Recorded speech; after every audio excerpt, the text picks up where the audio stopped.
Russia മൂന്നാം ലോക മഹായുദ്ധം ആരംഭിച്ചിട്ടുണ്ടെന്നും 27 രാജ്യങ്ങളിലെ ഏകദേശം 450 ദശലക്ഷം ആളുകൾ അടുത്ത 72 മണിക്കൂറിൽ കുടിവെള്ളവും ഭക്ഷണവും ഉൾപ്പെടെ തയ്യാറെടുക്കണമെന്നും യൂറോപ്യൻ യൂണിയൻ മുന്നറിയിപ്പ് നൽകി. അസോസിയേറ്റഡ് പ്രസ് വാർത്താ ഏജൻസിയാണ് ഇത് സംബന്ധിച്ച റിപ്പോർട്ട് പ്രസിദ്ധീകരിച്ചിരിക്കുന്നത്. അടുത്ത കുറച്ചു വർഷത്തിനുള്ളിൽ റഷ്യ യൂറോപ്യൻ യൂണിയനെതിരെ വലിയ ആക്രമണം നടത്തുമെന്ന് NATO secretary general Mark Rutte മുന്നറിയിപ്പ് നൽകിയിരുന്നു. യുക്രൈനും റഷ്യയും തമ്മിൽ നടന്നുകൊണ്ടിരിക്കുന്ന യുദ്ധം യൂറോപ്യൻ യൂണിയനിലേക്കും വ്യാപിപ്പിക്കുമെന്ന് അമേരിക്ക ആശങ്ക പ്രകടിപ്പിച്ചു. ഈ സമയത്താണ് റഷ്യ യുക്രൈനിലെ സുമി നഗരത്തിന് നേരെ മിസൈൽ ആക്രമണം നടത്തിയത്. ഇതിൽ 10ലധികം പേർ മരിച്ചതായാണ് റിപ്പോർട്ട്. ആക്രമണത്തെക്കുറിച്ച് വിവരിച്ച യൂറോപ്യൻ യൂണിയൻ 27 രാജ്യങ്ങളിലെ 450 ദശലക്ഷം ആളുകൾ അടുത്ത 72 മണിക്കൂറത്തേക്ക് ഭക്ഷണവും വെള്ളവും മറ്റ് അവശ്യവസ്തുക്കളും തയ്യാറാക്കണമെന്ന് മുന്നറിയിപ്പ് നൽകി. ഇതിനർത്ഥം മൂന്നാം ലോക മഹായുദ്ധം ആരംഭിക്കുമെന്നാണ്. 2030 ആകുമ്പോഴേക്കും റഷ്യ യൂറോപ്പിൽ മറ്റൊരു വലിയ ആക്രമണം നടത്തിയേക്കാമെന്ന് നാറ്റോയുടെ മാർക്ക് റൂട്ടെ മുന്നറിയിപ്പ് നൽകി. പോളണ്ട് പോലുള്ള ചെറിയ രാജ്യങ്ങളെപ്പോലും റഷ്യ ആക്രമിച്ചാൽ തിരിച്ചടി കനത്തതായിരിക്കുമെന്നും അദ്ദേഹം മുന്നറിയിപ്പ് നൽകിയിട്ടുണ്ട്. യൂറോപ്യൻ യൂണിയന്റെ ക്രൈസിസ് മാനേജ്മെന്റ് കമ്മീഷണർ ഹഡ്ജ ലഹ്ബീബും ഇതേ ഭയം പ്രകടിപ്പിച്ചിട്ടുണ്ട്. നിലവിൽ യൂറോപ്യൻ രാജ്യങ്ങൾ നേരിടുന്ന അപകടസാധ്യതകൾ അതിസങ്കീർണമാണ്.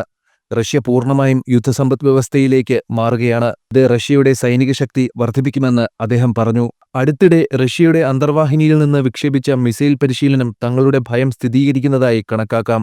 ജപ്പാൻ കടലിലെ റഷ്യൻ അന്തർവാഹിനി ഉഫയിൽ നിന്ന് വിക്ഷേപിച്ച ഒരു മിസൈൽ ഏകദേശം 1000 കിലോമീറ്റർ അകലെയുള്ള ഖബറോവ്സ്ക പ്രദേശത്തെ ലക്ഷ്യമാക്കി കൃത്യമായി ആക്രമിച്ച് തകർത്തു. ഇതിൽ കാലിബർ മിസൈലാണ് ഉപയോഗിച്ചിരുന്നത്. ഈ മിസൈലിന്റെ പരമാവധി പ്രഹരപരിധി 1500-ഉം 2500-ഉം കിലോമീറ്ററാണെന്ന് പറയപ്പെടുന്നു. എന്നിരുന്നാലും 4500 കിലോമീറ്റർ അകലെയുള്ള ലക്ഷ്യങ്ങളെപ്പോലും കൃത്യമായി ആക്രമിച്ച് തകർക്കാൻ ഈ മിസൈലിന് കഴിയുമെന്ന റിപ്പോർട്ടുകൾ പുറത്തുവന്നിട്ടുണ്ട്. എന്നാൽ അതിന്റെ വേഗത അല്പം കുറവാണ്.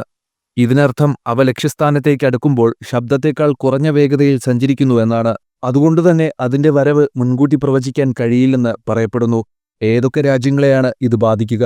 ഈ തരത്തിലുള്ള മിസൈലുകൾ ഏകദേശം 450 കിലോഗ്രാം സ്ഫോടക വസ്തുക്കളാണ് വഹിക്കുന്നത്.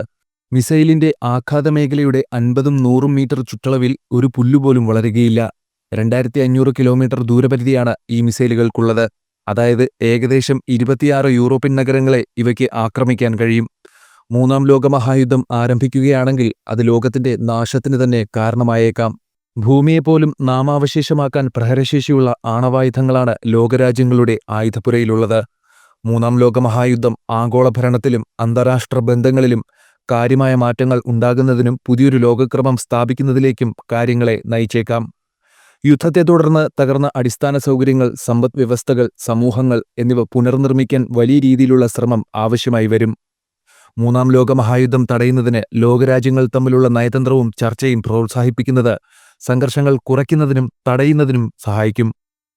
കാലാവസ്ഥാ വ്യതിയാനം, ദാരിദ്ര്യം, അസമത്വം തുടങ്ങിയ വിഷയങ്ങളിൽ അന്താരാഷ്ട്ര സഹകരണവും വിശ്വാസവും വളർത്തിയെടുക്കുന്നതിലൂടെ സംഘർഷസാധ്യത കുറയ്ക്കുന്നതിനും സഹായിക്കും. ആണവായുധങ്ങളുടെ എണ്ണം കുറയ്ക്കുന്നതും ഫലപ്രദമായ ആയുധനിയന്ത്രണ നടപടികൾ നടപ്പിലാക്കുന്നതും ആഗോള സംഘർഷ സാധ്യത കുറയ്ക്കാനും സഹായിക്കും.